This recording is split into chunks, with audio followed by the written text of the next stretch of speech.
When most people think of credit cards, they think of debt, high interest rates, and predatory lending. This is not surprising when you consider that, on average, Americans carry $6,194 worth of credit card debt. So, from their perspective, credit cards have always been this sort of boogeyman that results in them overextending themselves and then paying the price for years. But contrary to what Dave Ramsey says, credit cards don't have to be a bad thing. Most credit cards offer cashback, rewards, flexible return policies, fraud protection, the ability to build your credit score, and so much more. And if you use these cards correctly, you can actually profit quite a bit. This is especially true with American Express cards, which operate on a fundamentally different basis to traditional credit cards. Many Amex cards don't even allow you to carry a balance, meaning that you have to pay off your entire balance every month. This is because charging stupid high interest rates is not Amex's top priority. Instead, Amex makes most of their money from charging merchants higher fees and charging credit card holders an annual fee. When applying for credit cards, you may have seen credit cards with fees in the hundreds of dollars, but those are just the cards that are offered to us peasants. The highest tier, most exclusive Amex card is called the Centurion Card, also known as the Black Card. This card is invite only and is usually offered to the biggest businessmen and celebrities in the world. But just because you're invited doesn't mean you get the card. You actually have to pay a $10,000 initiation fee along with $5,000 every year that you have the card. But despite this insanely high fee, the Amex Black is by far the most sought after card in the world. So why are people willing to pay so much for a piece of plastic, or I guess metal, and what do you even get from owning this elite card? Before we get into the perks of the card itself, I think we should take a look at the history of the card because it's quite unique. It's not like Amex just had an idea to create the super elite card that came along with first-class services. Rather, the origin of the Black Card can actually be traced back to urban legends. It all started in May of 1988 when the Wall Street Journal ran a story theorizing the existence of an exclusive Black Card. The publication didn't make their sources clear, but apparently, Amex had been experimenting with a VIP card that was only offered to their wealthiest and most trustworthy clients. According to the journal, less than 1,000 customers were offered this card, and it was only available for a mere 4 years before Amex canceled the program. When the card was available though, the perks were really just up to your imagination. Did you forget to book a reservation at a fancy restaurant? Well, just call Amex and they'll take care of it. Did you forget your jacket at your hotel room? Well, just call Amex and they'll take care of it. Did you get lost in the desert? Well, you know the drill. Just call Amex and they'll take care of it. As you can see, the Amex Black wasn't a card with set-in-stone benefits. And it's not like you get 8% back on gas and 10% back on groceries and 15% back on flights. In fact, you couldn't even be charged on the card directly. Rather, charges would be routed to your Amex Platinum, Gold, or Green accounts. So, the card more or less just gave you the ability to call Amex and put in requests. But all of this was just the Wall Street Journal's theories and speculation. The only proof they had in support of the Black Card even existing was a statement from an Amex spokesman named Lee Middleton. Lee confirmed the existence of the Black Card and claimed that it was only offered to customers with a substantial banking relationship with Amex. Lee went on to claim that the program was indeed cancelled because it just wasn't worth keeping it up. Lee wrapped up his statement by suggesting that the new Amex Platinum card offered 95% of the services that the Black Card did, so there was no reason to continue offering the Black. Despite this final statement, many Wall Street Journal readers wanted the Black Card anyway. And over the next several years, we saw more and more stories covering the alleged perks of this card. Soon enough, the Black Card became an urban legend amongst finance and business nerds. But the ironic part is that the card likely never even existed. But wait a minute, didn't the spokesman basically confirm all of the Wall Street Journal speculation? Well, yes he did, but there's also evidence that he was lying. You see, in 1999, Amex would actually launch the Centurion Card, and the director of Amex Europe, Doug Smith, would come clean about it.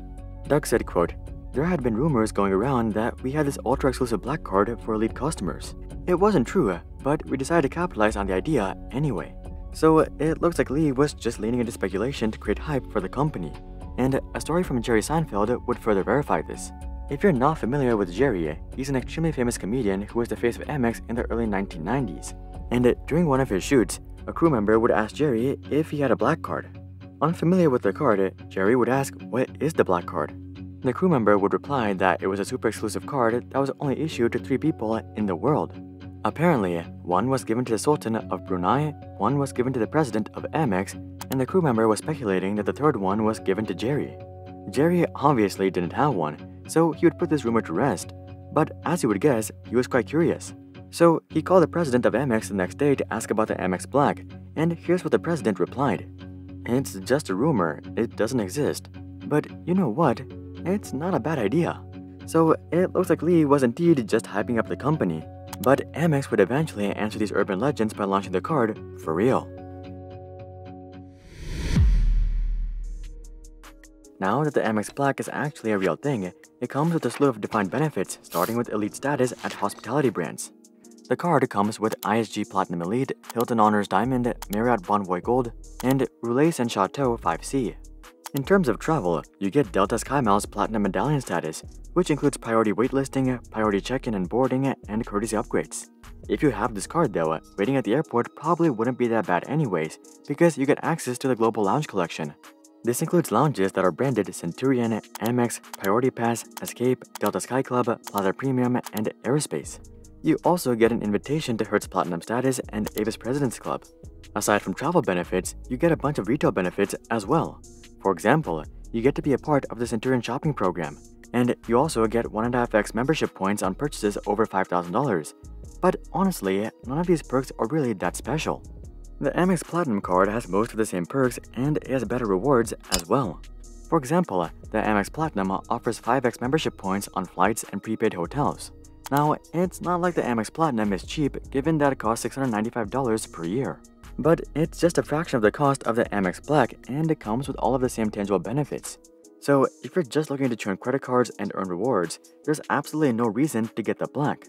The only reason to get the Black is if you're looking for VIP service, and this is where the Black really shines.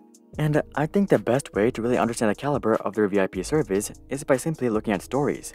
Take Chinese billionaire Lu Yiqian for example.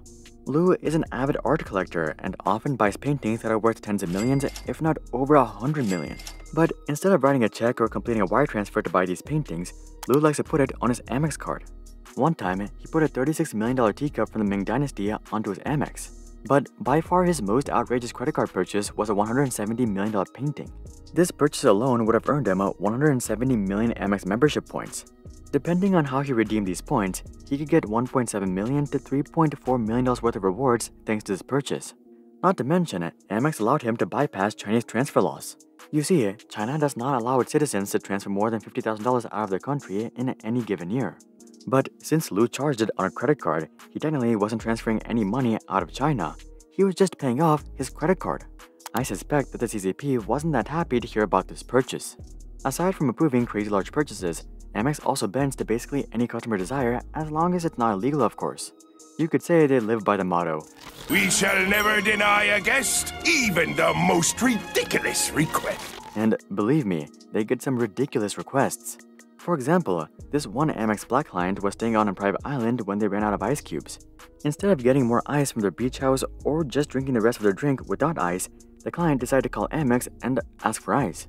And sure enough, Amex ended up flying out a bag of ice to the client on a helicopter. This other client asked Amex to deliver flowers to 8 girlfriends in 4 different states and 3 different countries. And Amex, of course, ended up doing it. While there are some crazy stories of people abusing the system like this, the vast majority of Centurion customers don't actually make such requests. More times than not, they just want their entire travel experience to be taken care of and streamlined. These guys don't want to think about booking flights and hotels and making restaurant reservations and travel arrangements and so on. They like the convenience of calling Amex and telling them where they want to go and what they want to do and have Amex take care of the rest. And given that many of these guys are extremely frequent travelers, such a service is invaluable to them. Hearing all of that, I'm sure that getting an Amex Centurion card is likely a goal for some of you ambitious souls out there. So how exactly do you go about getting the Black card? Well, at first glance, it might seem like you have to be a billionaire or celebrity, but this is actually not true. Really, it just comes down to spending a lot of money on Amex cards. No one really knows what the threshold is for Amex to consider you. Some estimates say that you have to spend $250,000 per year, while others say that you have to spend $1 million per year. To be honest, I don't think there is a threshold per se, and each approval is likely given on a case-by-case basis. For example, if you have some sort of notoriety from being an actor or singer or something like that, You can probably get approved with lower spend because giving you the card would likely give Amex some exposure as well. But if you're a background businessman that owns a couple of car dealerships or something, you probably have to have much higher spend to get an invitation. Regardless of your status though, if you consistently spend a boatload of money, as in $500,000 per year or more on their cards, chances are you'll get an invitation. Something to keep in mind though is that if you're just trying to get the card for status or clout, the card is probably not for you. The true purpose of the card is to get valuable concierge services, and if these services don't really apply to you, you're just burning money on the annual fee for a bit of attention. Not to mention, this attention is not exactly the type of attention that you want. Sure, it might be cool amongst your friends and family and business acquaintances who will be impressed and happy for you, but whipping out such a card at Walmart is likely not the best idea. So just make sure you're getting the card for the right reasons, but that's just what I think. Would you guys get a Centurion card? Comment that down below. Also, drop a like if you're a fan of using credit cards the right way. And of course, consider checking out our Discord community to suggest future video ideas, and consider subscribing to see more questions logically answered. But until then, I'm Hari, and I'll see you guys on the next one.